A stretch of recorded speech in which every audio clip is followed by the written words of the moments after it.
President Biden has decided to pass the torch.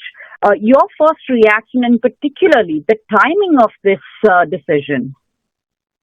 Well, President Biden has done a great job. He's been a wonderful president. It's been a pleasure to work with him. I've had a chance to work with him, talk with him many, many times. But he has made a decision to step down. I respect his decision, even though I wanted him to run. And I felt that we could win with President Biden in November. But he has decided to step down, and I respect his decision. All right. What do you have to say about the timing of this? I mean, considering it's so close to the convention.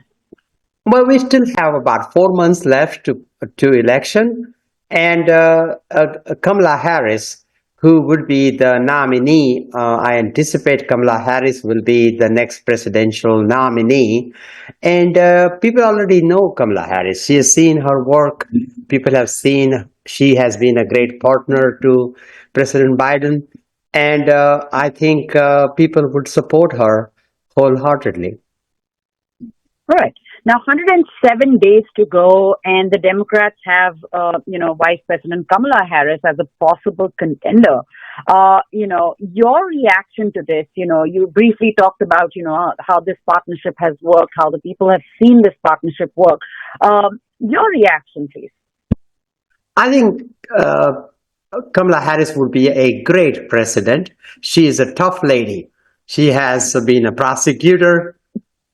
As a senator, she has done an outstanding job. And I look forward to working with Kamala Harris as the next president of the United States. I have just recently, just a couple of weeks ago, I have met her in Detroit. She's very personable. She cares deeply about the democratic issues like, protecting a woman's right to choose, or protecting workers' rights, creating economic opportunities. She's very strong on small business, growth of small businesses. So I look forward to working with Kamala Harris as a member of Congress. And she is particularly, I'm so proud that she would be our next president. All right. Can you lay out to us what can be the possibilities going forward? I mean, could there be a challenge for Kamala Harris? Could there be a mini primary in the coming days? Could there be someone who would be out there to challenge her and say that, no, maybe it's someone else who deserves that ticket? It's possible. It's possible. We have a lot of qualified people in our party. And it's possible that there may be some discussion about another candidate. But I believe that Kamala Harris was chosen as number 2 on the ticket by President Biden. That is the reason why she was chosen. And she has done a great job as a vice president. She's been a great supporting vice president. So she is our candidate. And if there is some challenges, I believe, I've talked to many of my congressional colleagues, and a large majority of congressional colleagues do support her. So I expect it will be a quick nominating process, and Kamala Harris would receive the nomination of the Democratic Party. All right. Now, earlier this week at the Republican National Convention, we did hear that how the Republicans are unified. They're all together. And that's what really came out of this convention.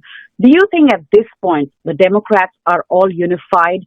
And going into this convention, do you think that the Democrats will be far more strongly unified as compared to what the Republicans stand? Well, look, the Republicans are like a cult. They have one leader, and under his leadership, they follow him blindly. Democratic Party, we have an open communication. We disagree at times. It's like being a family, and it's a very contrasting position. We care about democracy. We care about opposing viewpoints. It's not a cult. Our party is not a cult. and we will continue to have that freedom of speech. We'll continue to have that civil dialogue in our party. But in the end, we will all stand behind the Democratic nominee, which I expect to be Kamala Harris, and will strongly support her. Right. Going forward, who do you think will be the strongest running mate for Kamala Harris? Well, Could there be like two women on the ticket? there's a lot of good people. We have a great bench. Mark Kelly, Senator Mark Kelly has been talked about as possibility. Certainly, the governor of my state, Gretchen Whitmer, who is outstanding, and she would be a great vice president. Certainly, California Governor Newsom would be a possibility. Transportation Secretary Pete, it would be a possibility. There is just a number of good people that Kamala Harris could choose from. Okay. If we talk about President Biden's illustrious career, how would you like to sum this up? Oh, he's one of the best presidents we ever had. He's one of the most progressive presidents, one of the most pro-worker president, pro-choice president. And under his leadership, we have created 15 million jobs. American economy grew substantially under his leadership. The stock market is up. Unemployment is very, very low. President Biden has done a great job. He got us out of COVID, and he helped recover the economy. Our economy has grown faster than any other country in the world. So we are thankful to President Biden, and we are thankful for his service. And in the end, he chose the country over his own personal interest. And that is something to be admired about and something we are proud of. Okay. What does this announcement really mean for the Indian American voters and donors? With Harris as a presidential candidate, could this be like a game changer for the Asian or Indian American donors and voters? Yeah, finally, Indian Americans are in mainstream American politics now. We have Indian Americans in United States Congress.